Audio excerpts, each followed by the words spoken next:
Eh bien, bonjour à toutes et à tous. Merci de venir nombreux à cette table ronde. Bienvenue. Donc, une table ronde organisée par le magazine RIA sur l'emploi dans l'agroalimentaire, intitulée « Comment concilier les attentes des diplômés et les besoins des entreprises agroalimentaires ». Donc cette table ronde est organisée à l'occasion de la journée Food Talent dédiée au recrutement dans l'agroalimentaire qui aura lieu demain au CFIA. Alors pour parler de ce sujet, j'accueille trois invités de marque. Cécile Bouler, directrice des opérations associées au cabinet Manageria Sinovivo. Claudie Jean, à ma droite, directrice des ressources humaines de la conserverie La Belle-Lilloise, et Jean-Bernard Guyot, chargé de projet à l'ABEA, l'association bretonne des entreprises agroalimentaires. Voilà. Alors, donc vous le savez, l'agroalimentaire, les entreprises de l'agroalimentaire ont des difficultés depuis déjà plusieurs années à recruter, à trouver des candidats susceptibles de répondre à leurs besoins. Donc nous allons essayer d'apporter des réponses et des explications un petit peu à ce phénomène, et également de donner des conseils à travers des témoignages d'entreprises sur comment essayer de faire évoluer les choses et attirer davantage vers l'agroalimentaire.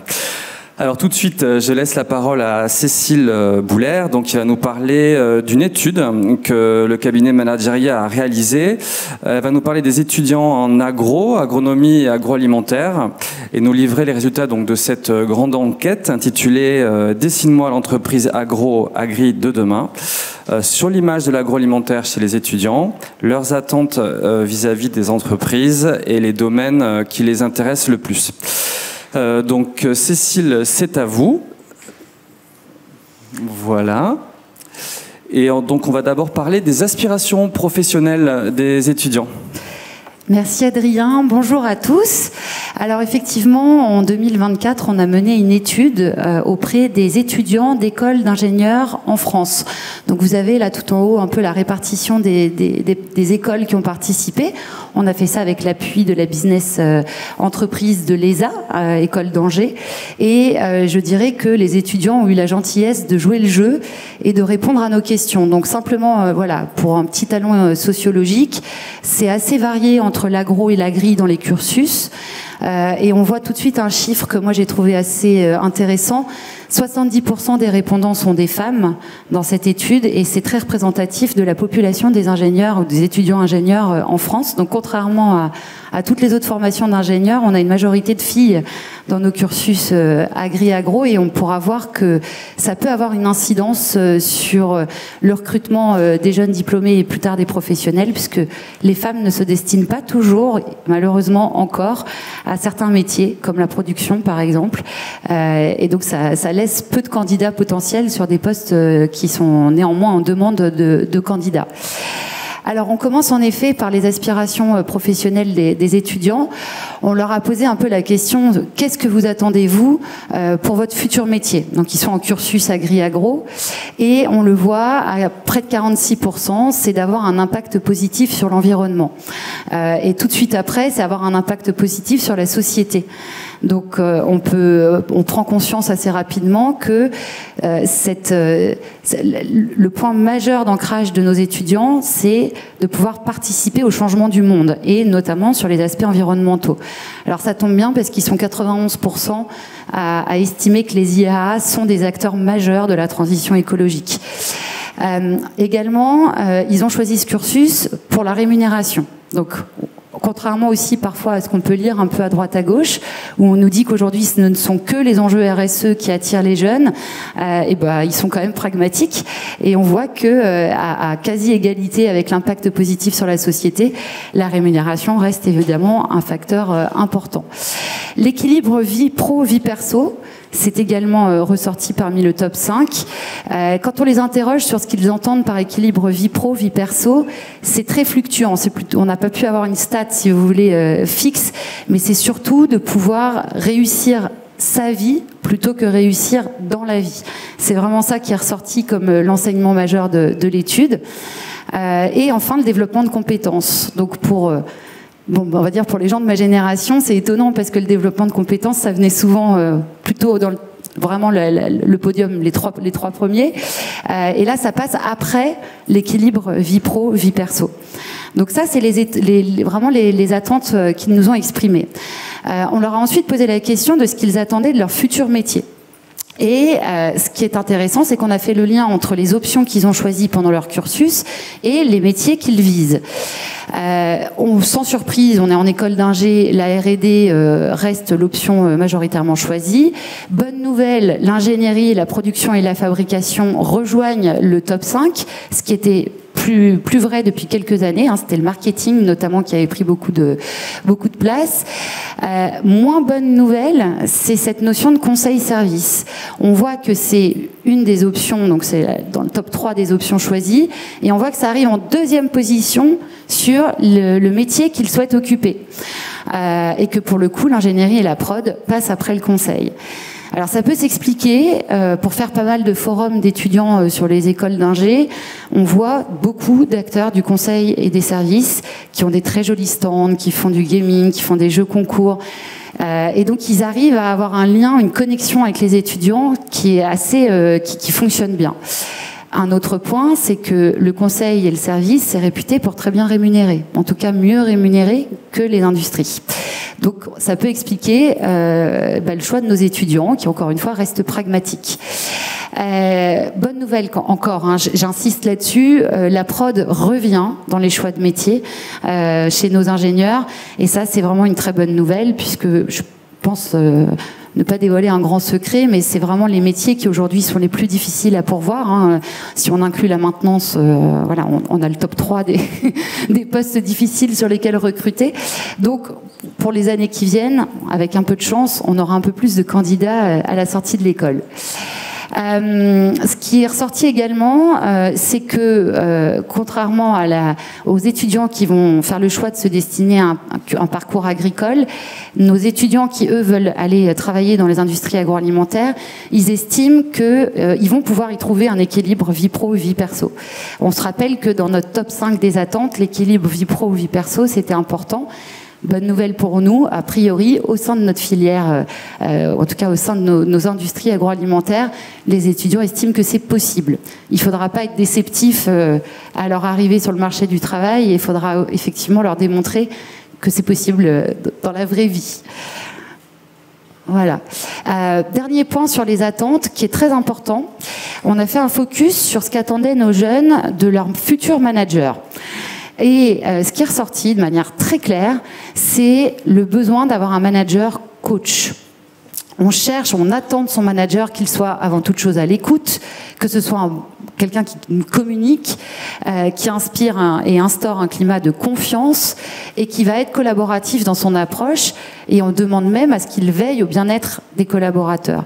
Donc le manager, il est considéré comme le vecteur du bien-être dans l'entreprise, plus que comme le mentor, plus que celui qui va nous apprendre des choses.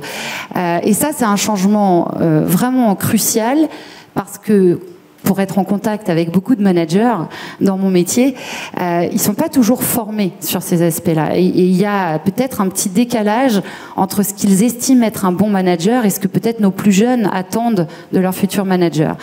Bon, ça peut évidemment s'arranger avec des formations adéquates, mais il faut l'avoir en tête. Et je rappelle que nos industries agroalimentaires comptent le taux d'encadrement intermédiaire le plus faible de l'industrie. Donc dans nos équipes, voilà, il y a moins de managers qu'ailleurs dans l'industrie. C'est peut-être quand même une info à avoir en tête, alors que nos jeunes, eux, ce qu'ils veulent, c'est justement avoir des coachs dans leur quotidien professionnel. Alors face à ces constats, Cécile, quels sont les atouts des entreprises de l'agroalimentaire ? Alors j'ai une bonne nouvelle.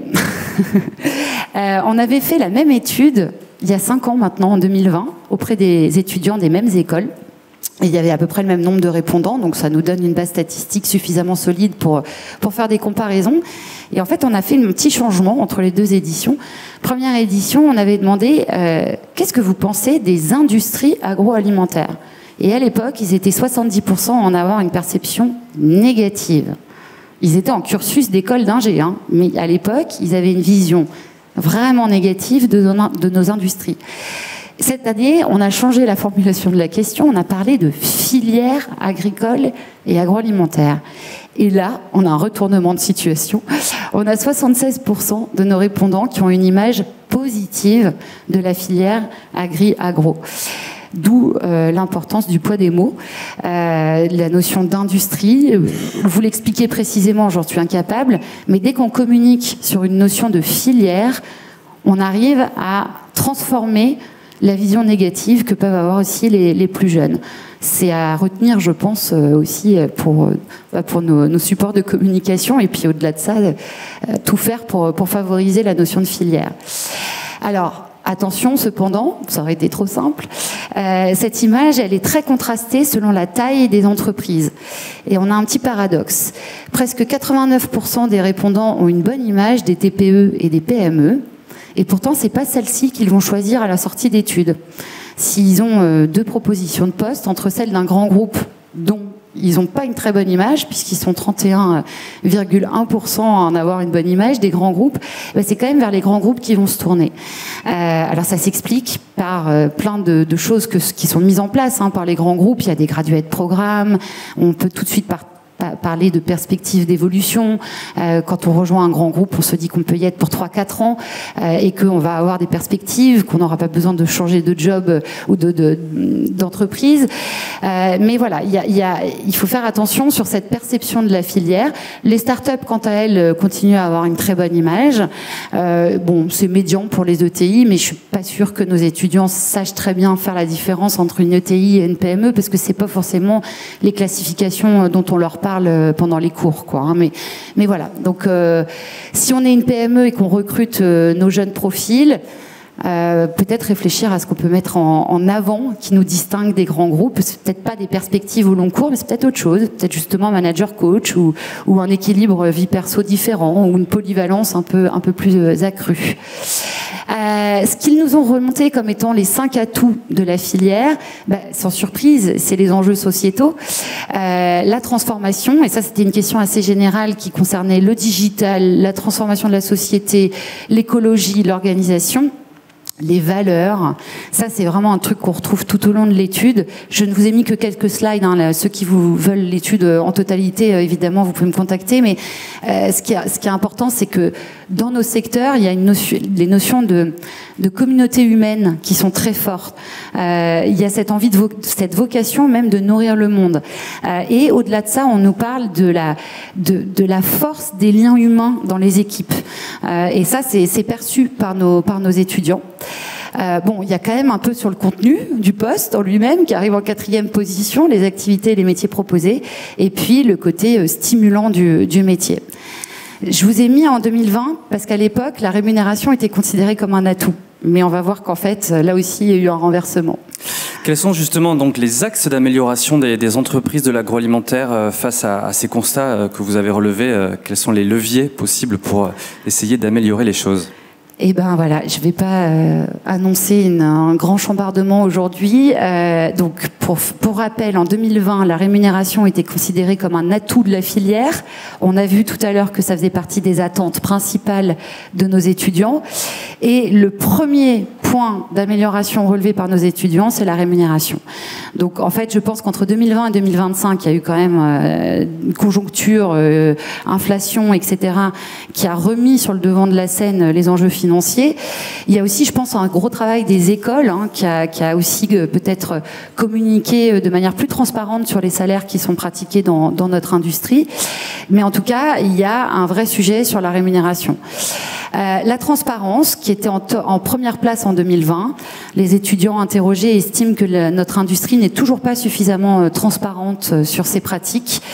Elle estime également, cette génération, qu'on ne communique pas suffisamment, ou qu'en tout cas, quand on communique, ça peut parfois créer ce qu'on appelle du bad buzz, ou en tout cas, il y a encore beaucoup de scandales aussi qui peuvent ternir l'image de nos industries. Et puis, la qualité de vie au travail qui reste, on va le voir dans un instant, perçue comme difficile. Donc voilà, là, je voulais vous montrer, on a pratiquement 64% des étudiants qui estiment que la filière n'est pas suffisamment transparente. sur ces pratiques. Et sur la partie conditions de travail qui restent perçues comme difficiles, on est à plus de 73% qui considèrent que les conditions sont complexes. On est sur un parcours d'ingénieurs, donc ils sont quand même censés être moins impactés à titre personnel sur des conditions de travail complexes, mais il y a cette conscience, en tout cas, que ça pourrait encore s'améliorer. Voilà.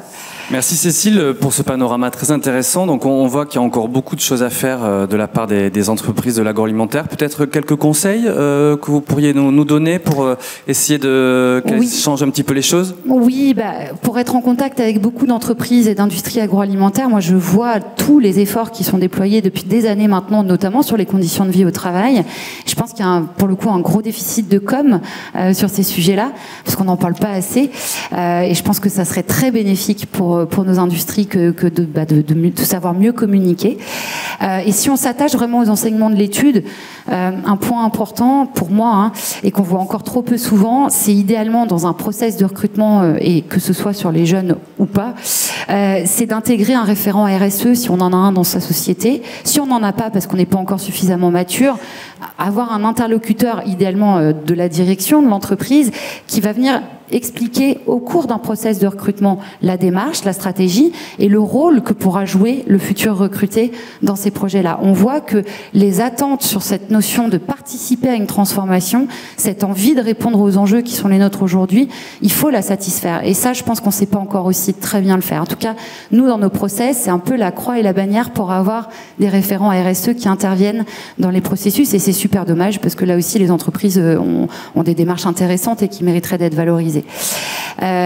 Sur les axes d'amélioration, je pense que la transparence, elle est aussi nécessaire dans les process de recrutement. Moi, je vois beaucoup de candidats qui attendent des semaines durant d'avoir un retour. Heureusement, on a des entreprises qui se distinguent et qui, au contraire, sont réactives.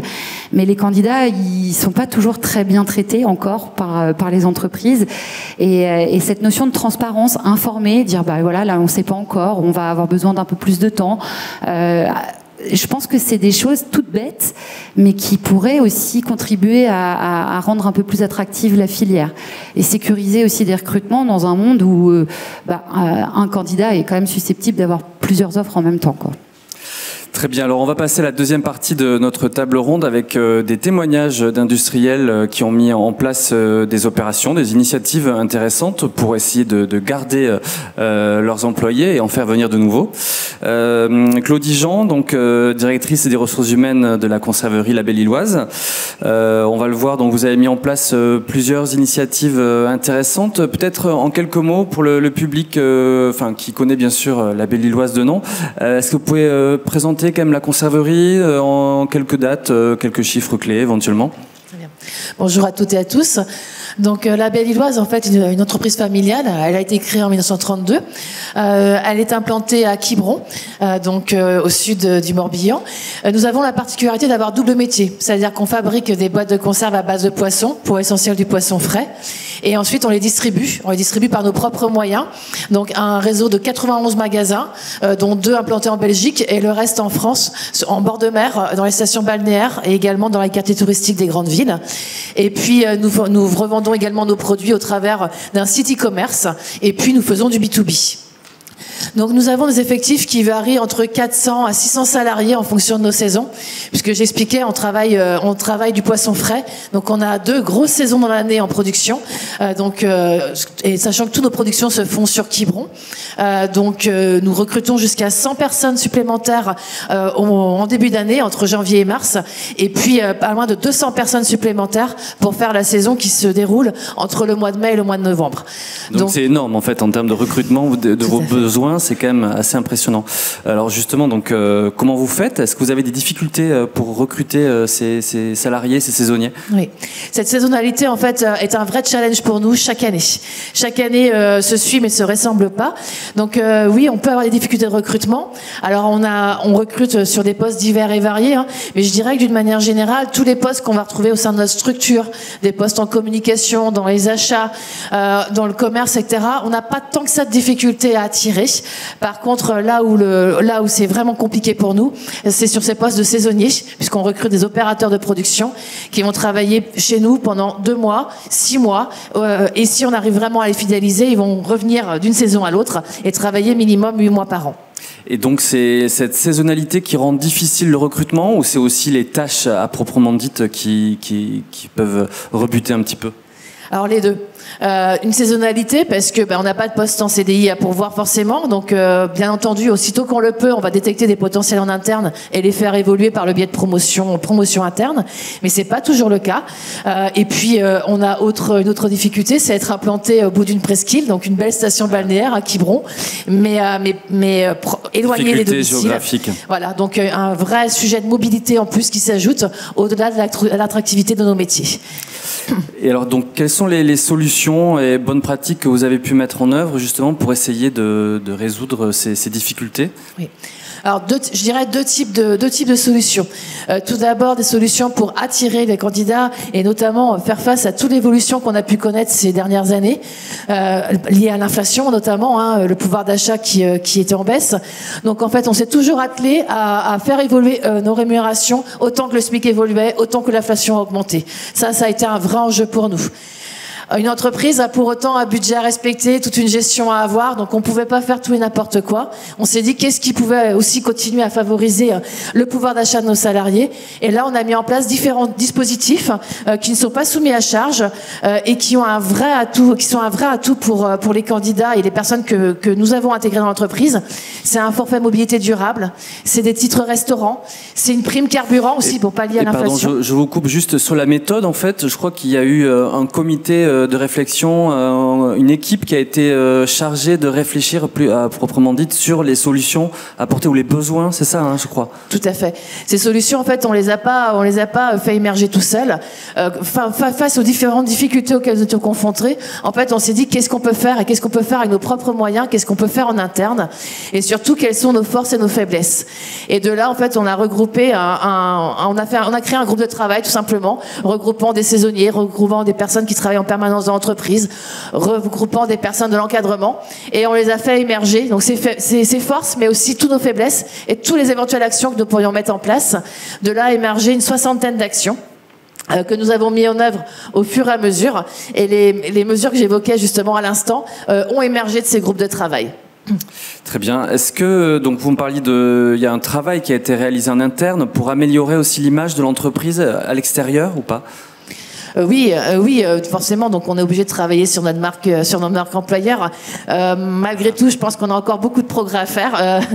Voilà, Cécile le disait, mais c'est pas qu'on manque de transparence, c'est que voilà, on ne pense pas et on n'a pas pour habitude en fait de communiquer, de mettre en avant. Peut-être qu'on est un peu trop humble, je sais pas, mais on a plutôt tendance à se dire que travaillons en interne et puis ensuite de bouche à oreille fera son effet. Mais on se rend bien compte que c'est pas suffisant. Et donc oui, qu'est-ce qu'on va travailler en interne? C'est une multitude de choses.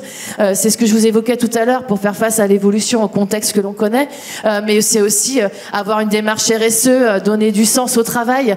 On en parle tout à l'heure, mais avoir des valeurs. C'est pas tout d'avoir les valeurs et les afficher justement. C'est pas tout les communiquer. Il faut les faire vivre au quotidien en interne. Et aujourd'hui, en fait, pour attirer, ça fait partie des éléments très importants. Les candidats ou les salariés, pour rester dans une entreprise, en fait, attachent autant d'importance à leur travail, leur mission. Par contre, ils ont besoin d'avoir du sens, ils ont besoin d'avoir une vision, ils ont besoin de savoir là où l'entreprise va aller, ils ont besoin de se sentir bien. Et se sentir bien, c'est des conditions de travail, mais c'est aussi un environnement de travail, et c'est croire en ce qu'ils font et croire en l'entreprise. Et pour cela, les valeurs, l'implication qu'on peut leur octroyer va être un atout pour nous. Nous sommes une entreprise de taille intermédiaire, nous ne sommes pas un grand groupe, donc on n'a pas une multitude de perspectives de carrière à proposer. Pour autant, en fait, depuis de nombreuses années, on met en place une multitude de ce qu'on pourrait appeler des groupes de travail, ou des groupes d'amélioration continue, qui regroupent différentes personnes et qui permettent notamment à des collaborateurs, quel que soit leur métier, quel que soit leur statut, de travailler sur des sujets autres que ceux de leur métier. Et en fait, de ce fait, non seulement ça renforce la cohésion au sein de l'entreprise, mais au-delà de ça, ça les implique dans l'avenir de l'entreprise, dans l'amélioration de leurs propres conditions de travail. Et on pense que aussi c'est un atout et un élément qui permet à nos salariés de se sentir bien et de vouloir rester avec nous. Très bien. Une question en fait sur un sujet dont on parle assez peu, les travailleurs, on va dire étrangers. Est-ce que c'est quelque chose qui vous intéresse? Est-ce que vous avez fait appel à la main-d'œuvre étrangère éventuellement pour répondre à certains besoins, certaines tâches? Oui, tout à fait. Ben, je ne vous cache pas qu'il y a quand même certains métiers qui sont pénuriques. Donc, je vous parlais de nos difficultés. Donc, on a eu des années, on a dû faire appel à de la main-d'œuvre étrangère. Sur quel poste précisément? Alors, deux types de postes en général. Les postes d'opérateurs de production, toujours. Mais là, au-delà d'aller chercher de la main-d'œuvre étrangère, en fait, on avait aussi pour ambition d'aller au-delà et de leur permettre aussi de s'intégrer à notre culture, s'intégrer en France, tout simplement, et s'intégrer à nos métiers. Et on n'a pas fait que les recruter. En fait, on a collaboré avec plusieurs acteurs, dont un organisme de formation. Et notre ambition, en fait, était de les recruter, mais surtout de leur permettre d'être formés à la culture française, formés au métier de l'agroalimentaire. Et donc, ça a été tout un cursus de formation en externe. De combien de temps, à peu près? 4 mois. 4 mois. 3 mois de théorie et 1 mois au sein de notre structure. Et à l'issue de cette formation, ils ont été embauchés. Et on a renouvelé en fait ces différents groupes 3 années de consécutives, et on a encore des collaborateurs parmi nous. Face à ces difficultés de recrutement, est-ce qu'il y a des opérations, des initiatives que vous avez pu mener localement avec d'autres industriels locaux qui sont pas très loin de vous, éventuellement, pour essayer de partager certains saisonniers, éventuellement sur des saisonnalités différentes ou pas? Alors, en fait, nous en sommes encore au stade de l'échange. C'est-à-dire qu'aujourd'hui... C'est intéressant déjà, c'est un premier point. Tout à fait, c'est déjà un premier point, mais c'est pas encore concret. En effet, ça reste toujours compliqué pour les industries de mutualiser, en fait, nos pratiques. Alors, on peut beaucoup en parler, mais mutualiser les moyens que l'on met à disposition reste compliqué. Je vous donne un exemple. Toujours, pour faire face à ces problématiques de recrutement, pour faire face à ces problématiques de pouvoir d'achat qui diminuent face à l'inflation, on a mis en place une navette, c'est-à-dire un bus pour nos collaborateurs, qui au départ était une navette de 20 places, puis de 30. Aujourd'hui, on est à plus de 30 places. On aurait un besoin supplémentaire, mais c'est une navette qu'on finance seule, pour lequel on demande une participation financière très très faible. Et qui représente un coût. Et qui représente un coût extrêmement important pour l'entreprise. Nous souhaiterions continuer à développer ce type de service, mais pour cela, il faudrait le mutualiser avec d'autres entreprises. Mais aujourd'hui, on n'a pas encore réussi à se mettre d'accord sur les horaires, voilà, c'est le nerf de la guerre, sur les jours travaillés, etc. Et donc, on en est au stade où en fait, on se retrouve, on discute, on mutualise tous nos pratiques. Il n'y a pas de soutien public non plus possible pour ce genre de... Pas sur ce domaine-là, justement. Pour pouvoir avoir un soutien public, il faudrait le partager avec d'autres entreprises. Voilà. Et c'est le chat qui se mord la queue. Voilà. Ouais, très bien. Donc, je me tourne vers Jean-Bernard Guyot. Donc, vous représentez la BEA, on le disait, l'Association bretonne des entreprises de l'agroalimentaire. Alors, vous avez travaillé avec les entreprises bretonnes sur différents sujets. D'abord, vous avez réalisé, je crois, une étude qui montre un petit peu les idées reçues sur l'agroalimentaire. Et puis vous avez aussi développé, aidé, accompagné les entreprises pour mettre en place des solutions sur la rémunération, les conditions de travail. On va y revenir. Mais peut-être d'abord sur les idées reçues que peuvent avoir les jeunes recrues sur l'agroalimentaire. Tout à fait. Bonjour à tous. Donc moi je suis Jean-Bernard Guyot, je travaille à la BEA. On est le représentant professionnel de l'agroalimentaire en Bretagne. Donc on représente plus de 250 sites et entreprises adhérentes. Ça représente 55 000 salariés sur les 72 000 que compte l'agroalimentaire en Bretagne, premier employeur industriel. On accompagne nos entreprises sur pas mal de thématiques et notamment sur ces sujets d'attractivité et d'emploi. Et dans cette logique-là, on a mené en 2023 une étude sur les leviers d'attractivité. Et donc on est allé chercher des sources fiables sur différents indicateurs, différents items pour pouvoir en fait déconstruire des idées reçues que des jeunes, le grand public, des candidats peuvent avoir sur le travail en agroalimentaire, donc sur la rémunération, sur le fait que ce soit des métiers peu intéressants, sur le fait que ce soit des horaires décalés, sur le fait que ce soit des outils industriels vieillissants, etc. Et donc on est allé on a construit comme ça une infographie qui est disponible sur notre site et puis disponible aussi via nos partenaires France Travail, etc. Pour apporter vraiment des éléments factuels et une approche en fait filière pour toutes les entreprises agroalimentaires. Nous, ce qu'on pense, c'est que chacune des entreprises doit s'emparer de ces sujets-là comme le fait très bien la Baie Lilloise, et elles le font, elles développent leurs actions, elles développent une marque employeur et des initiatives qui sont liées. Mais nous, on a aussi un rôle à jouer au niveau de la filière et du collectif, puisque quand on parle d'agroalimentaire, on a un peu tendance à mélanger des secteurs d'activité, ce qui est le cas, puisqu'il y a des secteurs d'activité, il y a des tailles d'entreprises différentes, on l'a vu dans l'étude, on a des environnements de travail différents, on a des univers globalement très différents, et donc c'est important aussi de poser les bases d'un travail commun pour pouvoir communiquer positivement, mais aussi identifier des axes de travail. Alors sur la rémunération justement, est-ce que, je pense que ça intéressera plusieurs personnes qui sont dans la salle, est-ce qu'il est possible de dire en fait si les entreprises de l'agroalimentaire paient plus ou moins bien que d'autres secteurs? Cécile l'a également évoqué, et si oui, de combien? Est-ce qu'on peut préciser ça selon les secteurs? Alors, pour revenir sur la rémunération, en fait, dans cette étude dont je vous parlais, on a identifié bien sûr des leviers d'attractivité, enfin des leviers sur lesquels on a voulu communiquer, mais on a aussi identifié des sujets sur lesquels on avait besoin de travailler. Il y a effectivement la rémunération, il y a les sujets de la qualité de vie et des conditions de travail, et les sujets de la mobilité et du logement, qui sont pas spécifiques à l'agroalimentaire, qui sont plutôt spécifiques à notre territoire qu'est la Bretagne, mais qui sont pour autant importants et qui peuvent être des vrais freins d'accès au logement. Sur la question de la rémunération, effectivement, l'agroalimentaire a une image en tout cas une image qui lui colle un peu à la peau de payer moins cher que d'autres secteurs d'activité. Et donc depuis plusieurs années maintenant, on mène annuellement une enquête avec un cabinet spécialisé sur plus d'une centaine de sites agroalimentaires pour aller, métier par métier, aller décortiquer les tendances, etc. Ce qu'on constate, le chiffre qu'on a notamment, c'est sur celui d'un opérateur de production de moins de 30 ans, donc on est allé sur un métier peu qualifié et sur des publics jeunes en début de carrière. On calcule, il y a le salaire. Dans la rémunération, il faut bien se distinguer de plusieurs choses. Il y a le salaire et il y a ce qu'on appelle, nous, les périphériques de rémunération, mais ce qui vient en plus du salaire. Donc ça peut être des primes d'habillement, des primes de travail de nuit potentiellement, etc., des primes paniers. Et pour cet opérateur-là, donc de moins de 30 ans, en 2022, on avait une rémunération globale annuelle qui était de 20,7% plus importante que le SMIC. Ça reste des salaires plutôt de base, d'entrée, mais on est quand même bien au-delà du SMIC en rémunération totale. Et puis au-delà de ça, nous, on s'attache justement à travailler sur ces sujets de rémunération, fort de ces études, à informer les entreprises sur ce qui se fait, sur les pratiques, sur les tendances, et puis à informer aussi sur les dispositifs qui peuvent exister. On a eu les primes de partage de la valeur pendant quelques années qui étaient exonérées de charges, qui sont des dispositifs intéressants. Il y a tout ce dont parlait Claudie tout à l'heure sur des primes au déplacement, des tickets restaurants, il y a les périphériques type intéressement, participation qui peuvent être intéressants. Globalement, les entreprises sont de toute façon impliquées là-dedans et embarquées dans une démarche de travail. Elles sont contraintes aussi, comme le disait très bien Claudie, par des budgets.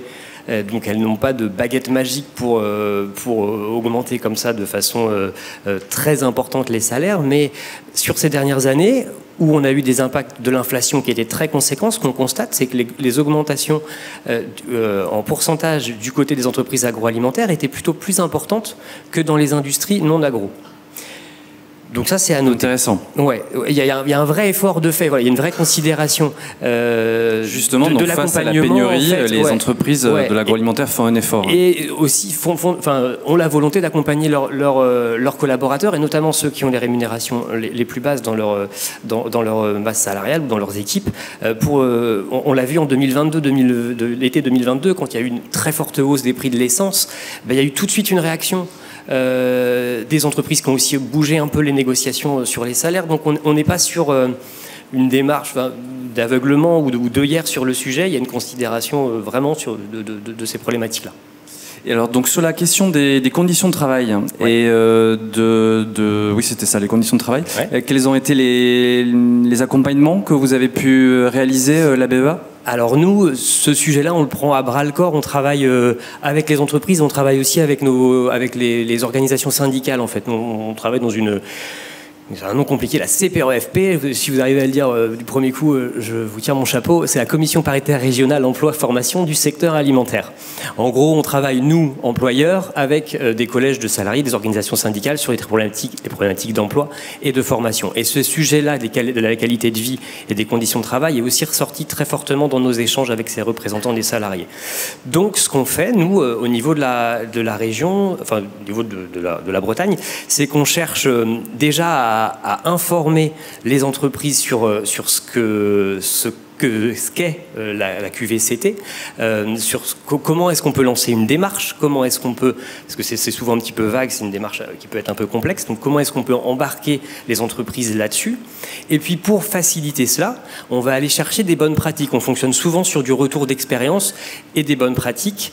Et pour ça, par exemple, en 2024, on a mis en place un concours qui nous venait des voisins de Normandie, qui s'appelle le concours Alimacteur, qui vise à identifier des bonnes pratiques RH en agroalimentaire. Il y avait plusieurs catégories. Il y a une catégorie marque employeur, dont le prix a été remporté par la Belle-Îloise sur sa démarche justement d'amélioration et d'utilisation d'une méthode d'amélioration continue pour mettre en contribution ses employés et faire améliorer ses pratiques et développer derrière des initiatives. Et il y avait aussi tout un volet QVCT, et c'est l'entreprise Traiteur de Paris qui a remporté. Ils mettent en place dans leurs différents sites, notamment un site à la Guerche de Bretagne, un baromètre annuel. Donc ils adressent cette enquête en toute transparence qui aborde des sujets justement de rémunération, d'équilibre vie pro, vie perso, on l'a vu dans l'enquête Cécile, c'est important, de bien-être au travail, de cadence, de pénibilité. Et fort des résultats, ils travaillent ensuite avec des collèges de représentants dans des groupes de travail transverses qui mélangent vraiment tous les employés de l'entreprise et qui vont ensuite mettre en place des actions pour répondre aux enjeux identifiés par ce baromètre. Donc ça, c'est une très bonne initiative. Et comme on l'a vu, en fait, les entreprises n'ont pas forcément tendance à communiquer dessus. Et nous, notre rôle, c'est d'aller dire, regardez, d'aller communiquer auprès des entreprises agro pour les inspirer, leur dire, regardez ce que font d'autres. Peut-être que ça peut avoir aussi un intérêt de le développer chez vous. Et puis de communiquer aussi au grand public sur des bonnes pratiques pour justement faire évoluer l'image que peut avoir le grand public et donc in fine les jeunes qui s'orientent vers nos formations ou pas et les demandeurs d'emploi qui peuvent s'orienter vers nos métiers et notamment sur ces sujets de QVCT. Merci. Et sur l'aspect accès, peut-être difficultés géographiques, accès au site de travail, est-ce que, comme la Belle-Îloise, on en parlait tout à l'heure, est-ce que la BEA vous accompagnez aussi les entreprises à travers des initiatives d'aide pour faciliter l'accès ? Ouais, on s'efforce pareil, de partager aussi les bonnes pratiques. Alors, on a fait un retour d'expérience sur l'excellente mise en place de navettes du côté de Quiberon par les équipes de la Belle-Îloise. On a aussi travaillé avec Stalaven, donc qui est un groupe de traiteurs du côté de Saint-Brieuc, qui a un site qui est à proximité de Saint-Brieuc, à Iffignac, qui fait 800 personnes et qui avait comme beaucoup, en fait, parce que beaucoup de nos entreprises agroalimentaires sont situées en zone périurbaine ou en zone rurale et donc n'ont pas accès ou très peu à des transports en commun. Et donc on a identifié avec Stalaven en fait un travail qu'ils ont fait avec la société de transport urbain de Saint-Brieuc, donc leur société de transport, pour que d'un côté la société de transport adapte un peu ses horaires de ligne de bus pour coller un peu plus aux horaires de démarrage de l'usine. Et l'usine a elle aussi travaillé sur son organisation pour faire des horaires de démarrage plus condensés, parce qu'on peut avoir parfois historiquement des équipes qui commencent à des horaires différents. Là, pour favoriser les choses, donc ça s'est un peu condensé. Et c'est un vrai travail collaboratif des deux parties qui ont des enjeux et des problématiques différentes, mais qui visent un but commun, c'est permettre à des collaborateurs d'accéder à une zone industrielle en transport en commun. Et c'est une expérimentation, en fait, ça a commencé par une expérimentation et ça a été pérennisé par la suite. Très bien. Alors, une question sur la marque employeur. On l'a un petit peu évoqué tout à l'heure. Est-ce que c'est important pour une entreprise de l'agroalimentaire de développer cette marque employeur ? Et qu'est-ce que c'est une marque employeur ? Peut-être Cécile, d'abord pour répondre à ce sujet, et puis je vous donnerai la parole à tous les trois. La marque employeur, c'est en fait travailler sur les valeurs de l'entreprise. Et communiquer dessus. les faire vivre en interne et communiquer à l'externe. Il ne faut pas qu'il y ait de décalage entre les deux parce que sinon c'est contre-productif. Et effectivement, c'est devenu absolument indispensable. Alors, toutes les sociétés n'ont pas les mêmes facilités de budget, mais en fait, on peut faire des choses super pour pas très cher. Et il faut juste que quelqu'un se saisisse du sujet. Et dans ce type de problématique, il faut que ce soit que ça vienne du haut, en fait, que ça vienne de la direction. Il faut que le dirigeant incarne les valeurs de son entreprise, il faut qu'il communique, il faut qu'il soit transparent, il faut qu'il reconnaisse les difficultés. Et ça, je pense que là, il y a encore un gros travail à faire. Et puis après, ça passe... Et l'agroalimentaire a du retard en la matière ? Ah ouais. Alors, si on revient sur nos jeunes, il faut regarder les forums d'école. C'est encore au fond d'un couloir parfois, avec un stand pas super glamour, et puis quelqu'un qui connaît pas très bien l'entreprise qui le représente non plus. Donc je pense qu'avec un petit peu de moyens, c'est pas forcément avoir le stand le plus beau de la place ou avoir un jeu concours extraordinaire, mais c'est incarner, c'est envoyer des pros sur le terrain et auprès des écoles, c'est favoriser des liens entre professionnels et étudiants. Ils sont encore trop nombreux, nos étudiants, à regretter de ne pas être suffisamment en lien avec des professionnels au sein d'entreprises. Donc c'est pas simplement un effet d'annonce. La marque employeur, ça doit être incarné par des ambassadeurs, par des salariés. Il y a plein d'initiatives qui ont été super. Il y a J'irai bosser chez vous avec Jerry qui vient faire des vidéos dans les sociétés. Il y a des panoramas vidéo des métiers. Et ça, on peut aussi le faire par les collaborateurs.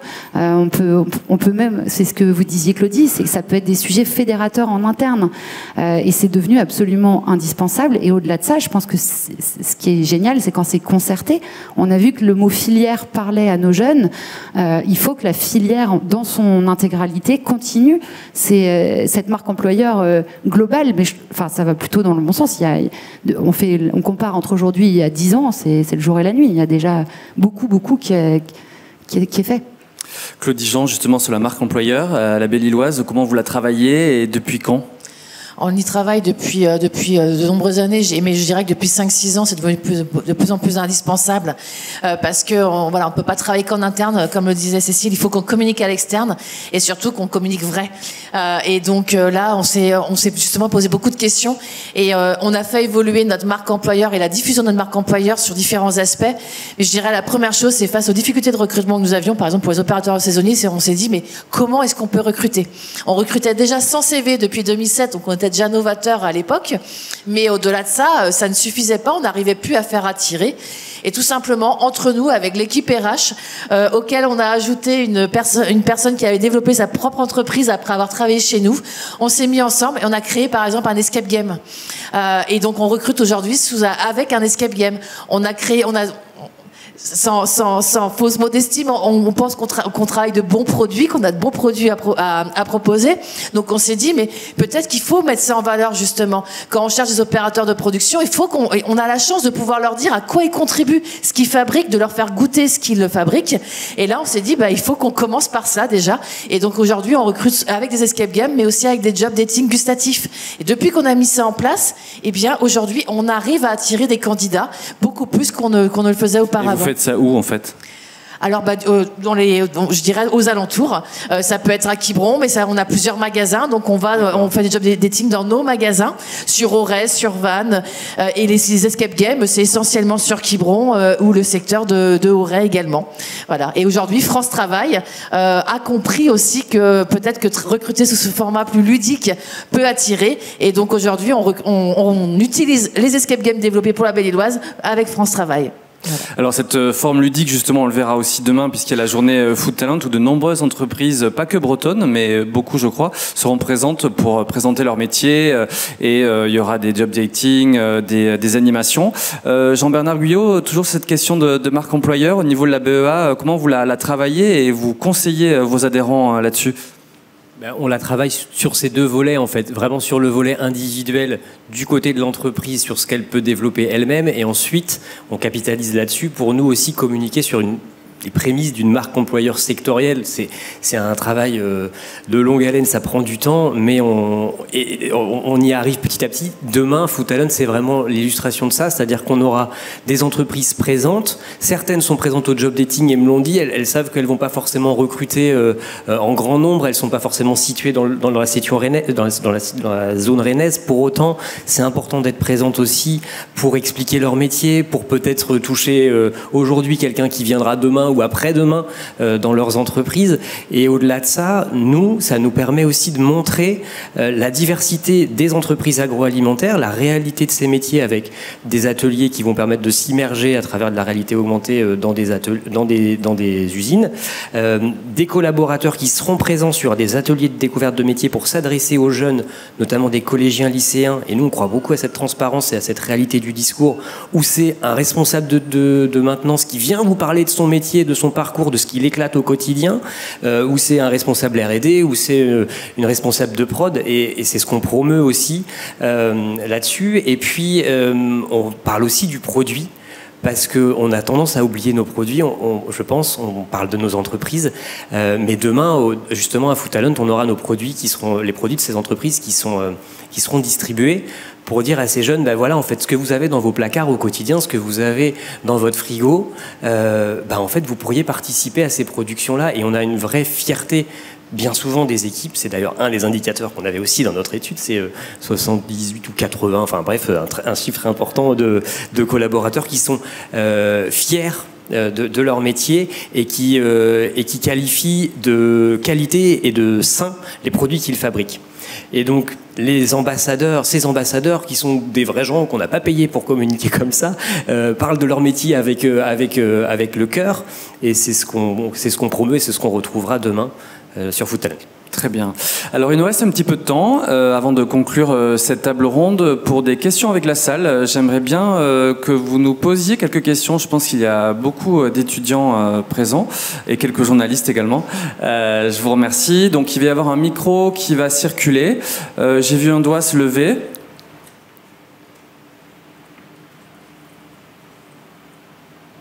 Bonjour, merci beaucoup. Vincent Chomeng, journaliste pour Produits de la Mer. Je voulais rebondir sur quelque chose que vous aviez évoqué, Cécile, sur les mutations des aspirations des étudiants ingénieurs qui sont de plus en plus attentifs aux aspects RSE en général. Je me demandais un peu pour tous les trois quelles implications et quelles évolutions ça allait induire pour les pratiques et les entreprises en agroalimentaire. Merci beaucoup.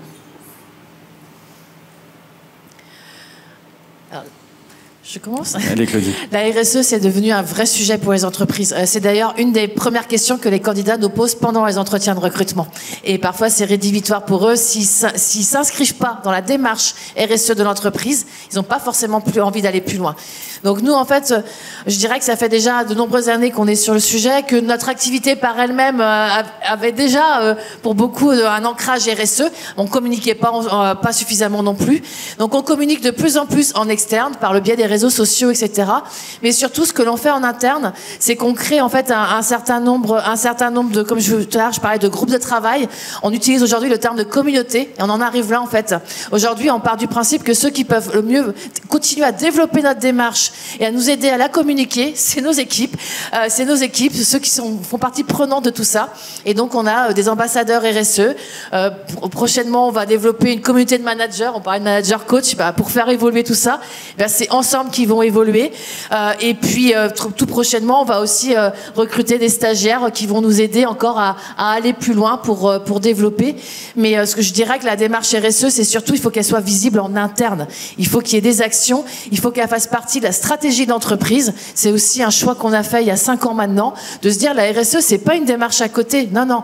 C'est que, certes, une entreprise est là pour se développer, est là pour faire du business, est là pour continuer à grandir, mais pas n'importe comment. Et donc, prenons acte de tout ce qu'on peut faire comme démarche sociétale, environnementale, sociale, etc., pour continuer à se développer, pour nous en interne, mais aussi faire quelque chose autour de nous pour la société. Cécile, un complément peut-être ? Non, mais tout est dit. Je pense que effectivement, la richesse d'une entreprise, c'est les femmes et les hommes qui la composent. Si on veut attirer, mais si on veut aussi fidéliser, il faut que les gens trouvent du sens. Et moi, la recommandation que je pourrais faire, c'est quelque part faire en sorte que chaque personne de l'entreprise ait un petit rôle à jouer dans une démarche RSE. Et je ne parle pas de l'ambition RSE en soi, je parle du rôle de chacun. Et nous, nos candidats, c'est vraiment une question, en effet, qui pose systématiquement. C'est où en est l'entreprise, et ils peuvent entendre que l'entreprise n'en est qu'à ses balbutiements. Mais par contre, ils veulent pouvoir se dire qu'ils vont contribuer. Voilà. Merci. Alors, est-ce qu'il y aurait d'autres questions? Éventuellement, n'hésitez pas. Si vous souhaitez interroger nos experts sur le sujet de l'agroalimentaire, ou même sur la journée de demain, Food Talent, n'hésitez pas à poser des questions. Allez, allez-y, je vois des sourires. Non. Moi, j'aurais une question complémentaire. Pour Claudie Jean, sur la fidélisation des salariés, comment vous faites pour garder votre main-d'œuvre, pour les fidéliser dans l'entreprise? Est-ce que c'est aussi un axe de travail que vous menez? Oui. Alors je dirais plusieurs axes aussi. C'est déjà de comprendre quelles sont leurs attentes. Et donc ça passe déjà, même pour notre population saisonnière, par un entretien de fin de saison pour comprendre ce qui s'est bien passé, ce qui s'est moins bien déroulé et surtout quelles actions pourrions-nous mettre en place pour l'année prochaine pour progresser. Et puis ensuite, c'est comprendre aussi leurs besoins. Et donc derrière la fidélisation, c'est faire en sorte, je dirais, tout au long de l'année que tout se passe au mieux possible. Il y a plein d'aléas, voilà, mais comment est-ce qu'on y répond? Quelles actions est-ce qu'on a mis en place pour répondre aux problématiques? Ça passe par des primes de fidélisation, mais pas que. Ça passe par différents moyens qui sont liés au contexte aussi dans lequel on vit aujourd'hui. Je ne cesse de le dire. Aujourd'hui, la navette, par exemple, fonctionne très bien. Ça va fonctionner pendant 1 an ou 2. Dans 2 ans, je suis persuadée que c'est autre chose qu'il faudra mettre en place pour répondre à de nouveaux besoins. Et donc, c'est chaque année, en fait, essayer de se réinventer et trouver les actions qui vont répondre aux besoins actuels et à moyen terme de nos collaborateurs. Très bien, alors je retente ma chance. Est-ce qu'il y aurait des questions encore parmi vous? N'hésitez pas, profitez-en pour poser des questions à nos experts, Claudie Jean de la Belle-Illoise, Jean-Bernard Guyot de la BEA ou Cécile Boulaire de Manageria. Oui, allez, Vincent.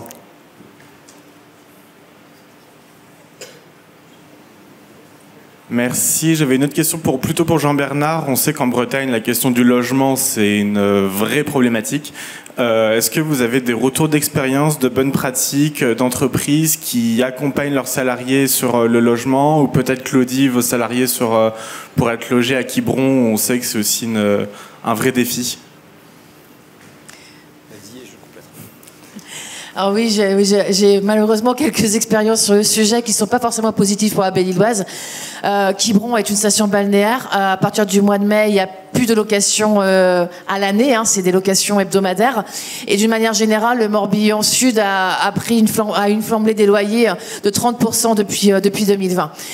Donc en fait, aujourd'hui, nous, de notre côté, en fait, on est parti du principe que pour la Belle-Illoise, on n'arrive pas à répondre à ces problématiques de logement. Donc on a tout axé sur la problématique de mobilité, d'où la mise en place de la navette. Par contre, il y a quand même de belles expériences qui ont été menées par d'autres entreprises qui ont réussi à trouver cela. C'est par exemple des collèges qui ont été mis à disposition sur juillet et août pour pouvoir loger des populations saisonnières, et notamment dans l'hôtellerie ou la restauration. Là, actuellement, il y a une belle initiative qui devrait voir le jour, on l'espère, dans les prochains mois, prochaines années. C'est créer un partenariat avec les diocèses qui sont aujourd'hui des bâtiments qui ne sont pas rénovés, pas réhabilités, et c'est trouver un moyen à plusieurs entreprises, diocèses, mais également pourquoi pas la CCI, etc., et peut-être encore d'autres acteurs, de mettre des moyens pour réhabiliter ces bâtiments et ensuite les dédier à une éventuelle population saisonnière ou salariée. Il y a plein de petites actions comme ça qui vont se mettre en place. Malheureusement, souvent les programmes sont longs. Il faut attendre 3 ans, 5 ans, etc. Et aujourd'hui, du coup, en attendant, l'entreprise doit essayer de pallier la problématique. Voilà. Et certaines entreprises ont pris le parti d'investir par eux-mêmes, avec leurs propres moyens, en achetant des grandes maisons qu'ils décomposent en plusieurs appartements pour les mettre à disposition également. Jean-Bernard, peut-être un complément du coup sur cette question. En fait, Claudie a pris tous les exemples que j'avais en tête, donc je peux lui donner juste en complément. Non, sur les lycées, c'est une initiative de la région, mais en fait on est contraint sur ces 2 mois c'est les internats en juillet et août qui sont mis à dispo, mais c'est contraint sur ces problématiques, enfin sur cette temporalité là. Et effectivement, le sujet du logement, il est hyper complexe. La mobilité est peut-être plus facile, entre guillemets, en tout cas laisse plus d'opportunités à aborder. Le sujet du logement, c'est compliqué. Claudie parlait des maisons, enfin d'achat immobilier par des groupes, c'est très complexe ensuite à gérer au quotidien, etc. Et l'entreprise se trouve dans une position d'agence immobilière, ensuite à gérer avec ses stagiaires, ses alternants ou même des employés, et c'est assez compliqué. Ouais. Oui, bien sûr. Ça répond pas sur le long terme, mais aujourd'hui, nous, nos clients entreprises, quand elles recrutent, dans la plupart des cas, quand ça implique une mobilité géographique pour la personne qui est recrutée, ils participent aux frais de déménagement. Alors encore faut-il trouver à se loger, mais les entreprises sont très conscientes de ces enjeux, et moi sur nos missions de recrutement, c'est la mobilité, le frein principal. C'est pas le salaire, c'est pas le contenu du poste, c'est la mobilité. Et bon, dans un contexte aussi très chahuté sur le plan macro, les familles sont pas forcément encline à bouger, surtout que maintenant dans un couple les deux travaillent, donc voilà, c'est plus largement encore que le manque de disponibilité de biens, et en dehors même de la Bretagne, la mobilité c'est un sujet extrêmement compliqué pour nos industries. Très bien, écoutez, s'il n'y a pas d'autres... Ah si, une question, allez-y, on va vous donner un micro. Bonjour à tous, je suis Corinne Lejeune, je représente l'entreprise Sauce en 7 et j'ai une casquette d'élu sur mon territoire. Simplement apporter peut-être une précision sur la mobilité, bien évidemment, c'est le problème de toutes les collectivités, malheureusement, et aussi le logement. Peut-être ne pas hésiter de se rapprocher de la vie associative de vos territoires, parce que je sais, par exemple, moi sur mon territoire normand, nous avons des associations qui s'appellent Le Lien. Donc Le Lien, c'est un organisme qui met en relation des personnes seules et qui ont parfois des chambres à mettre à disposition pour des personnes jeunes et moins jeunes. Donc ça permet un temps de partage et un temps d'échange, et ça permet effectivement une possibilité de logement pour des personnes qui sont sur vos territoires. Très bien, écoutez, merci beaucoup. Donc je vais remercier mes 3 invités. Claudie Jean, directrice des ressources humaines de la Belle-Illoise. Jean-Bernard Guyot, chargé de projet à la BEA. On vous retrouve demain, je crois, sur la journée Food Talent. Voilà, qui a lieu au hall. Revenez demain, venez nombreux, c'est peut-être au hall 11 de mémoire. Hall 11, juste à côté. Juste à côté, voilà. Et également Cécile Boulaire du cabinet Manageria, que je remercie. Et je précise qu'on peut la retrouver tous les mois dans le magazine RIA, que vous trouverez aux entrées du salon. Merci beaucoup, à bientôt, au revoir.